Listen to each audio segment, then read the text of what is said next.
한 바가지의 물의 힘. 얼마 전만 해도 동네 한복판에 있는 펌프 주위에 마을 사람들이 모여 있는 모습을 흔히 볼 수 있었다.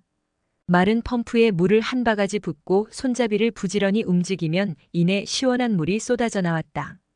케인즈는 불황에 허덕이는 경제를 마른 펌프에 비유하고 정부의 재정 지출을 쏟아 부어 말라버린 펌프에서 물이 다시 나오게 만들어야 한다고 역설했다.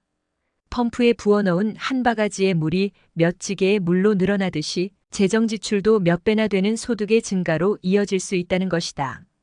재정 지출이 이렇게 몇 배나 큰 소득의 증가로 이어지는 것을 승수효과 멀터플라이어 이펙트라고 부른다.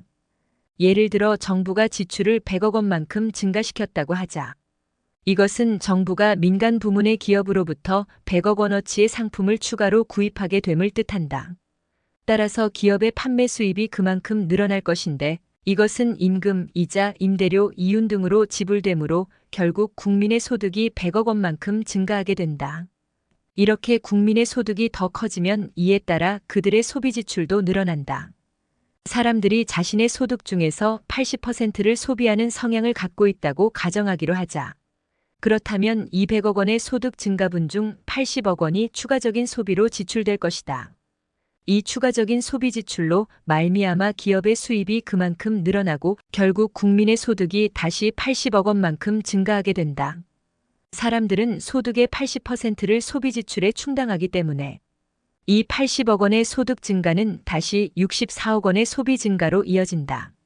이에 따라 소득은 또다시 이 크기로 증가한다.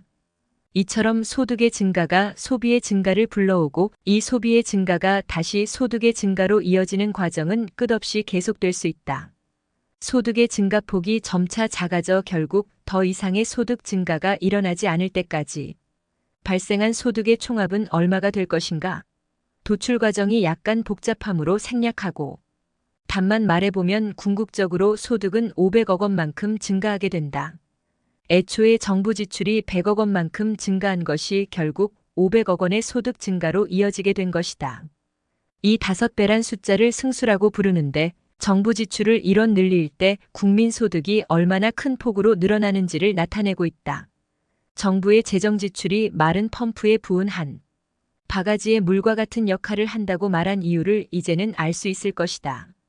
불황의 늪에 빠져 있는 경제에서는 사람들이 소비를 늘리고 기업이 투자를 늘려야 회복이 가능하지만 미래의 전망이 불투명하기 때문에 아무도 그렇게 하려 들지 않는다. 이때 정부가 앞장서 지출을 증가시킴으로써 일의 실마리를 풀어야 한다는 것이 케인즈의 주장이다. 그는 정부가 이 일을 수행하기 위해 재정 적자까지도 감수해야 할 필요가 있다고 역설했다. 그 전까지만 해도 재정 적자는 방만한 정부 운영의 상징이었다. 그러나 이제는 재정 적자가 경제를 회생시키는데 유용한 역할을 할 수도 있다는 것으로 인식이 바뀌게 된 것이다.